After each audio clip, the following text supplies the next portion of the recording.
a saver when it comes to having money?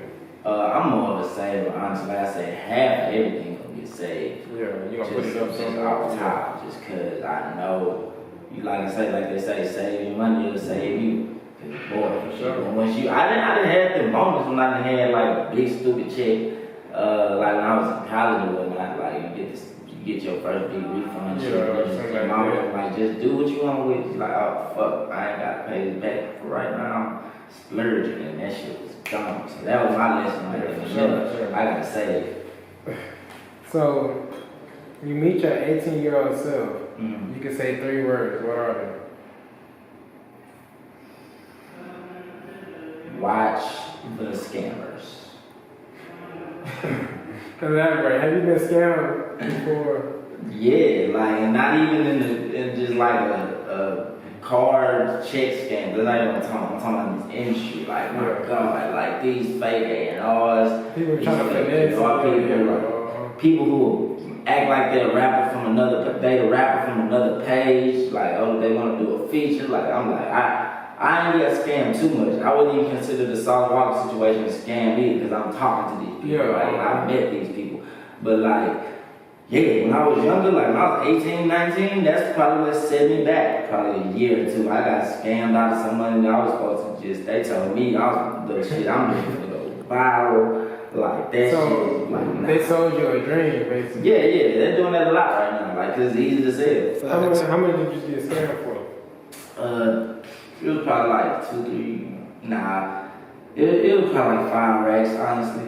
Cause it was all together. You know what I'm saying? I spent like a rack on some PR, like 1,000 on PR, and then a couple more on some recording time and some videos that I got the videos and recording time, and I got some of the PR. I just feel like it wasn't worth. Especially what I'm paying now. I'm getting deals now. My shit sounding better than ever and looking better than ever. I'm getting actual PR, and the shit don't cost half as much as what they were saying. So sometimes it can, but a lot of times it don't. Definitely. So besides that, what other times have you got scammed or just a situation? Shit, I try not to get scammed ever, but that's anybody. I got scammed with some. When I was in college, once again when I was back in college, they were doing the phone scams. I remember that shit. iPhones? Yeah, iPhones, you know what I'm saying? Our credit was good. You college student, your credit good as fuck. So you went in there and got some phones? Went in and get some phones, come out, you sell the phones, you get your bread, you look up, your credit fucked up. I'm talking about you owe by $3,000-$4,000 to Verizon, $2,000 to Sprint. Oh shit, they tax me. I know that shit done fell off my credit now. I ain't pay shit. I ain't feel my shit. I'm winning. I don't even got this shit. This shit ain't even on there no more. Definitely. So, what's some advice that you would give someone that's wanted to pursue a career similar to yours? Okay, first things first, never stop. Like, that's the first thing. Cause there's gonna be some days when you're like, alright, this is it. I'm not doing this shit no more. I'm not rapping, I'm not singing, whatever you do. Like I said, watch for the scammers, of course. Keep your head on the swivel. Know who's who and what's what. Like, if you need a manager, learn what a manager needs to be doing. Because you might not need a manager at the time. I currently do not have a manager because I have a lot to manage, but I can still manage it. I feel like at the point when I need to take it over, when I need someone to take it over, I hand it over to somebody. But right now, I'm still good managing myself, managing my own finances. I have advisors, I have people I talk to, but my conglomerate just ain't that big yet. So, but know who you need and who you don't need. So that's the 3 or 4 different like pieces of advice I give. Gotcha. So since you've been rapping, have you had any big artists or labels reach out to you? Yeah, I had like just personally, I had Trey the Truth reach out. I had Paul Wall reach out. Label wise, I was on the label 2 years ago. It was indie label called One Fam Music Group, but they had a Sony distribution deal, so I was technically on Sony. But yeah, as far as just big rappers, it's always been a lot of Houston people. So like I say, Trey the Truth, we've had conversations, Paul Wall, we've had conversations. And right now, it's just people behind the scenes. Like, it's a lot of people who are just renegades working for different labels. Like, okay, you may get somebody to do the Interscope, Backdoor, you can get somebody else to do the Sony, you can get me to do the RCA. Like, it's a lot of that going on in the industry right now, so like, I'm talking to a lot of them, because I don't want to sign again until, you know what I'm saying, my leverage is right, until I'm at a big views by myself, you know what I'm saying? So can you talk about just those conversations with, you know, Paul Wall or Trey Truth? What was those conversations like? They were dope. Trey and Paul Wall both basically hit me because my shit was dope. Like, I reached out to Paul Wall myself, basically asking him, like, what he thought of the song, and he thought it was dope. He ended up commenting on it, talking about it on his page. Me and Trey had a conversation because he did a freestyle challenge. You know, a lot of people do those challenges to their songs where people would rap over it and they be like, pick the best verse. I did one, and Trey DM me actually and was like, what's your number? We ended up talking on the phone a couple times. He, the song that's my favorite, I actually sent to him first, and he ended up not getting on it, but I ended up making my own song and just turned it into something else. So that's how Gin Tonic was even made. It was made because Trey asked me for some tracks. So me and him had a good little rapport. So let's talk about your label situation exactly. Right. What happened with that? I just felt, well, my label deal was up. My time was up. Shit, it was like a 3-year deal, and my 3 years was up. But over that time, we didn't really drop nothing but mixtapes. So do you feel like they really did something for you in your career? Like, not on purpose.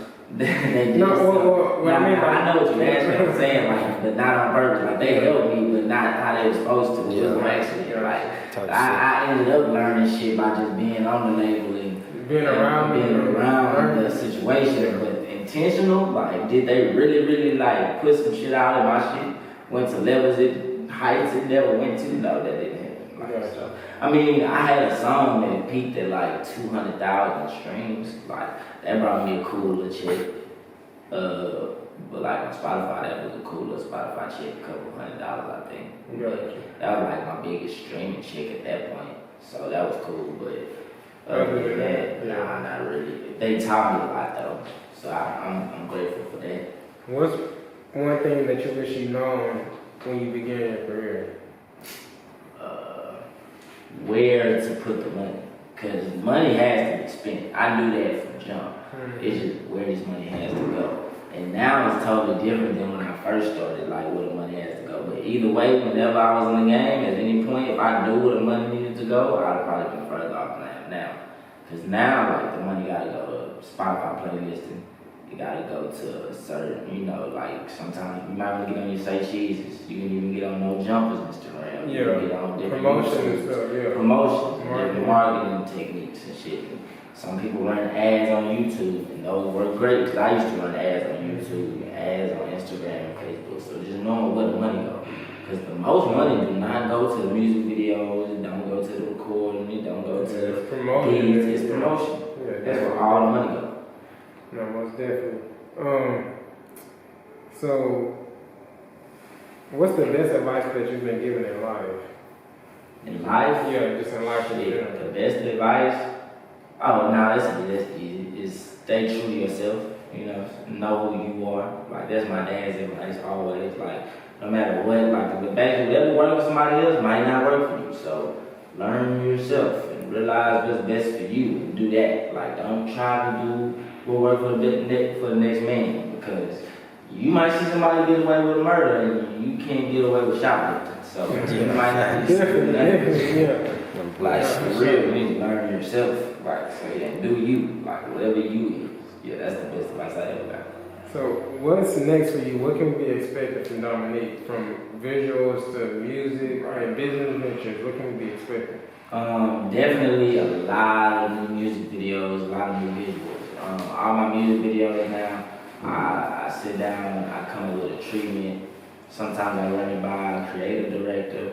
Sometimes I run it by whoever the actual director is of the video. A lot of visuals are coming.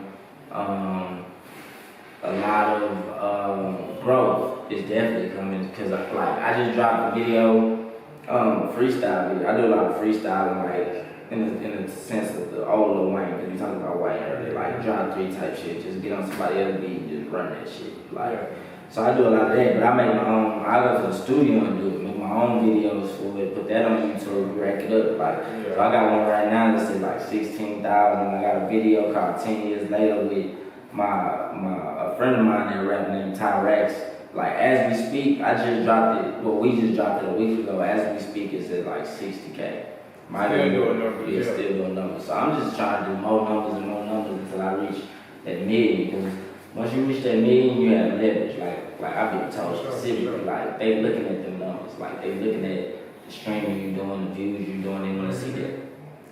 Where do you see your career in the next 6 months moving forward? Just with this pandemic and just... Right, yeah. Well, with or without the pandemic, in the next 6 months, I definitely see me, like, you know what I'm saying, with a label situation or looking at different labels trying to decide which situation is best for me, because that's why I feel like I want to let go of some of the business side and just focus mostly on the art. Like, and that lends itself to being on a label, like whether it's an indie label or a major label, you need somebody, some business conglomerate to handle that situation for you, other than yourself.